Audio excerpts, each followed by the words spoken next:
Horas!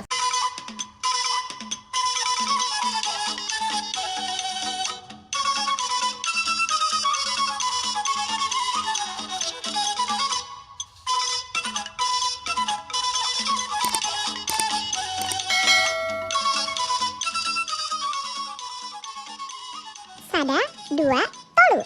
Selamat datang di Mangulosi YouTube channel. Aduh, senang banget balik lagi di video yang kali ini. Video kali ini kita bakal ngebahas tentang 6 puak Batak. Puak tuh apa sih, Kak? Puak itu kayaknya tuh kalau yang aku pahami sih kayaknya tuh sub etnis atau kayak golongan atau kelompok. Jadi di dalam satu provinsi atau daerah mungkin ada suku yang besarnya gitu. Kayak kalau di Sumatera Utara ada suku Batak. Nah, Bataknya tuh kayak ada bagian-bagian lagi gitu loh. Bener nggak tuh kira-kira? Masih satu Batak nih ceritanya gitu ya? Iya, terus ada sebenarnya kayak sub-etnisnya lagi nih. Sebenarnya kayak etnis besarnya tuh Batak, tapi ada dibagi-bagi lagi gitu. Tapi pembagiannya berdasar apa tuh kayak aku juga kayak perlu kita pelajari ya, Fit. Intinya kita di sini belajar bersama lah 6 puak itu kira-kira yang membedakan setiap puak tuh apa sih gitu. Betul. Yang pertama ada Batak Toba. Batak Toba. Jadi dengar-dengar nih dari artikel yang kita baca, Batak pertama itu berasal dari Pusuk Buhit atau Batak Toba ya ini Batak ya. Toba. Batak Toba ini asalnya dari Pusuk Buhit Pusuk atau Buhit di Pulau Samosir ya. di Pulau Samosir, Cianjur Mula-Mula. Jadi Betul. itu dianggap sebagai pertamanya Orang Batak pertama lah pertamanya ya. gitu. Kebanyakan mereka tinggal mungkin di sekitaran situ ya, di Tapanuli Utara. Jadi kayak di sekitaran Danau Toba, Toba Samosir, Humbang Hasundutan, Toba Samosir, dataran tinggi Toba yang mungkin disebut Humbang Hasundutan gitu. Terus ada lagi kayak pokoknya yang di beberapa daerah yang di sekitaran dari Pusuk Buhit gitu ya. Benar. Oke. Terus Batak Toba ini kamu tahu nggak sih kayak agama atau misalnya mayoritasnya orang-orangnya tuh beragama apa sih? agamanya mayoritas Protestan sama Katolik. Jadi mungkin lebih dominan Protestan lah gitu. Protestan tuh paling dominan Paling ya. dominan gitu kalau untuk orang Batak Toba ya. Oke. Terus biasanya orang Batak Toba seperti kita ini bahasanya lebih keras, lebih kental juga. Oh iya, ada anggapan mungkin orang Batak yang benar-benar kayak Batak Toba tuh kayak lebih Lebih keras gitu lebih bahasanya. kasar gitu ya. Tapi mungkin bukan kasar tuh, tapi lebih ke kayak tegas gitu ya. Makanya kayaknya orang Batak tuh cocok jadi pengacara gitu ya. Jadi leader juga mungkin. Betul. Jadi polisi gitu ya, cocok tuh gitu. Terus kita mengenal yang namanya salam. Kalau di Batak Toba, salamnya itu adalah Horas Jala Gabema Dihita Saluhut. Nah, artinya ialah salam sejahtera untuk kita semua. Terus kan. Kalau dari adat istiadatnya mengenal prinsip Dalihana Tolu. Dalihana Tolu apa? Kita udah pernah bahas di Sebelumnya. Teman-teman boleh tonton dulu. Tonton dulu. Terus kita juga mengenal pakaian adatnya ulos. Ulos, seperti yang ada di sini. Terpampang nyata ya. Oke, itu pakaian adatnya atau kain tradisional itu ulos. Kalau rumah adatnya kita nyebutnya rumah bolon. Rumah bolon atau jabu bolon. Jabu bolon. Paling itu aja untuk itu dia dari informasi-informasi dari puak pertama Batak Toba. Yang kedua adalah puak Karo. Orang Karo biasanya mereka mendiami dataran tinggi Karo atau daerah Sinabung sana lah Kak gitu. Jadi, kayaknya kalau misalnya dari peta secara geografis tuh ada Kabupaten Karo ya. Tanah Karo lah mereka sebutnya. Tanah Karo, dan dari disitulah Puak Karo ini bermukim. Terus kalau mereka bahasanya itu lebih beda halus. Ya, tapi beda halus ya sama Batak Toba ya. Beda ya. Total. Nah, banyak orang kayak orang Batak ya, terus kayak bahasanya beda. Berasanya sama, tapi ternyata Batak Toba dan Batak Karo itu bahasanya berbeda. Apa tuh yang bikin beda, Fit? Mereka itu biasanya lebih halus gitu, kayak penggunaannya, dan mereka pakai bahasa khusus juga untuk nama bahasanya itu Cakap Karo. Mereka ngomongnya Cakap Karo gitu. Kalau di Batak Toba kan Marhata Batak gitu ya. Marhata Batak. Kalau Karo dia Cakap Karo. Fit, kalau di Karo kebanyakan mayoritasnya agama apa tuh? Lumayan beragam sih. Jadi Protestannya ada, Katoliknya ada, Muslimnya juga ada. Jadi ya kalau saya berkunjung ke sana lumayan beragam lah kalau di daerah Karonya sendiri. Beragam ya. Iya. Oke. Jadi nggak ada yang mayoritas tertentu ya. Kayak Batak Toba kan mayoritas Protestan dan gereja yang namanya HKBP tuh gede banget gitu loh. Jadi benar-benar kayak mendominasi lah ya. Kalau tapi di Karo juga ada GBKP. Tapi maksudnya Muslimnya juga lumayan banyak di sana gitu. Jadi tidak sedominan Tobanya. Tidak sedominan yang Toba, yang Protestannya lebih banyak gitu. Ya, gitu. Oke. Kalau sapaannya tuh apa tuh, Fit? Menjua-jua kita krina. Menjua-jua kita krina. Jadi sama kayak tadi juga, artinya lebih ya salam sejahtera buat kita semua juga. Oh, oke, itu ya. Jadi kalau misalnya ketemu orang Karo langsung menjua-jua kita krina. Gitu ya. Menjua-jua atau menjua-jua aja. Di Puak Karo kita mengenal yang namanya Mergasi 5. Jadi ini tuh 5 marga besar atau bisa dibilang kayak induknya gitu kalau di orang Karo. Di orang Karo. Apa aja itu marga Silima? Jadi ada marga Karo-Karo, Ginting, Tarigan, Sembiring, dan Perangin-angin. Nah, kalau di Batak Toba kita mengenal Dalihana Tolu, di Karo apa tuh namanya? Rakut Sitelu. Tapi basically ada 3 prinsip yang sama ya, gitu. Seperti itu juga gitu ya.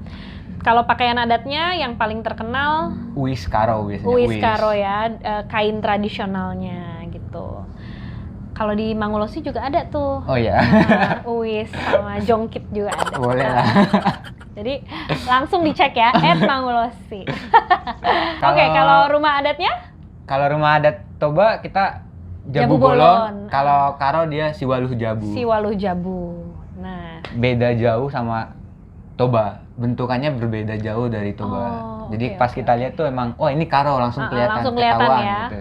Dan itu saja informasi yang akan kita bagikan tentang Puak Karo. Langsung ke Puak selanjutnya, ketiga, yaitu Puak Simalungun.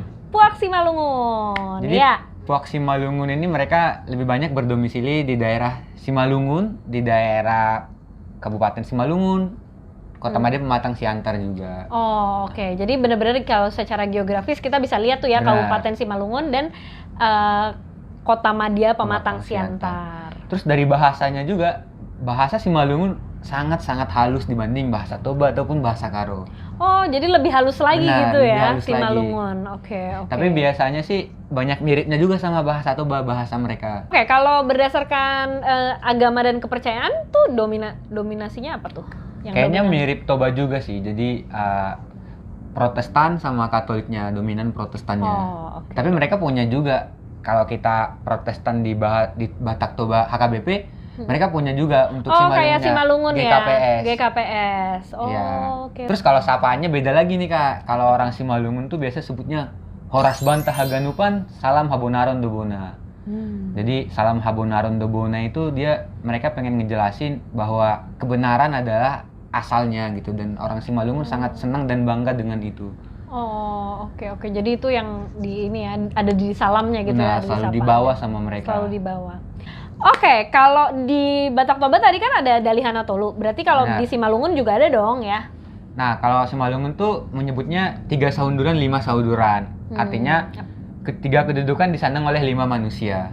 Nah, agak beda dikit berarti ya. Nah, mungkin buat teman-teman yang mungkin tahu atau misalnya berasal dari Simalungun gitu ya, dan mau menambahkan informasi ini atau mau ngasih tahu kita tentang makna dari adat istiadat ini, Tolu Saundulan 5 sauduran ini, bisa langsung ketik di kolom komentar ya. Jadi kita juga bisa tahu belajar dan bersama gitu. Belajar bersama, betul. Oke Kak, jadi kalau pakaian adatnya Simalungun apa tuh Kak? Oke, kalau setahu aku, kalau cewek sama cowoknya itu biasanya kalau di pernikahan pakainya tuh bulang.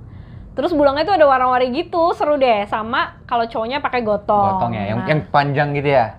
Iya, yang panjang itu. Dan ada motif batiknya gitu. Kalau dilihat-lihat dari sejarahnya Simalungun itu emang ada kayak perjanjian atau penghargaan terhadap budaya Jawa kalau nggak salah. Atau misalnya kayak budaya apalah dari luar Sumatera. Jadi ada motif batiknya gitu. Tapi nanti kalau misalnya ada teman-teman yang tahu kira-kira sejarahnya bener-bener spesifiknya seperti apa, mungkin bisa langsung kasih tahu kita juga ya, gitu.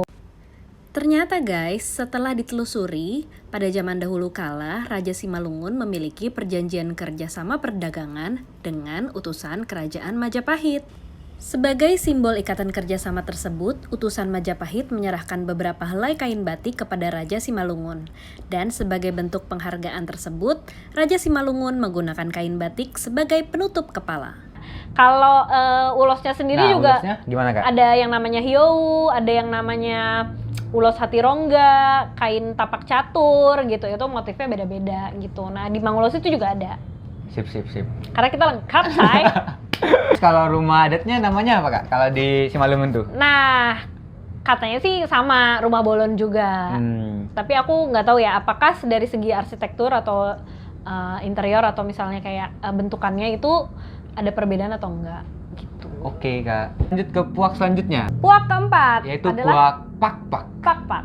Jadi kalau puak pak-pak ini mereka lebih berdomisilinya dominan di daerah dairi sana, Kak. Dairi. Makanya mereka kadang disebut juga dengan puak dairi juga. Ya. Kalau agamanya tuh apa tuh yang mayoritas?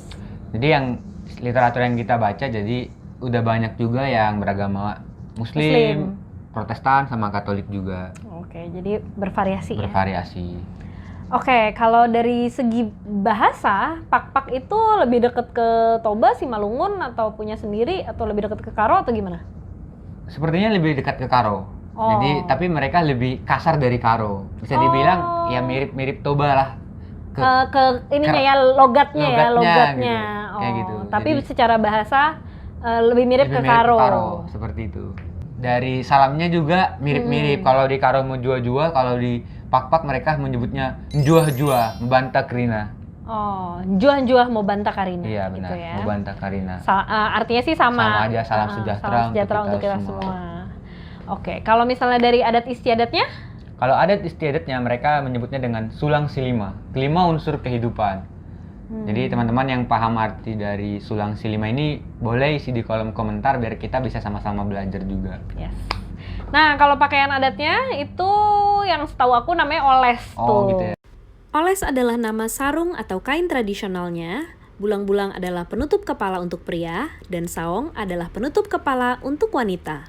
Dan memang baju adatnya didominasi oleh warna hitam dengan warna hitam gitu. Terus ada biru-biru tuanya dikit gitu. Sama ada gold-goldnya dikit gitu. Oke. Kalau rumah adatnya pak-pak biasanya menyebutnya dengan rumah bolon pak-pak. Rumah bolon pak-pak gitu ya. Belum pernah lihat sih, tapi mungkin bisa aku jadi. Aku juga belum pernah lihat sih. Tapi mungkin nanti kita coba Google dan mungkin coba tampilin ya bagaimana sih bentuk dari rumah bolon pak-pak ini. Apakah benar, apakah salah, mungkin nanti teman-teman juga bisa koreksi gitu ya. Selanjutnya adalah puak Mandailing. Nah, kalau Mandailing kita banyak belajar dari Kak Sarah. Jadi puak Mandailing tuh gimana, Kak? Jadi sebenarnya aku agak tahu dan mungkin pas foto prewedding aku tuh pakai baju Mandailing karena papa itu sebenarnya opung buyut lah ya, opung tulang. Benar.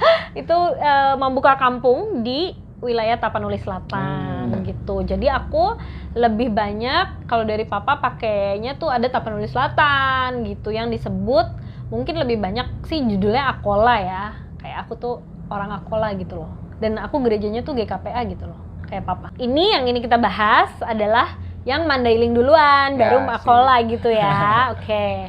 Nah, kalau etnis Mandailing sendiri memang mendiami wilayah Tapanuli Selatan. Marganya ada kayak Nasution, gitu ya. Lubis, Pulungan, Batubara, terus Dalimunte dan lain sebagainya.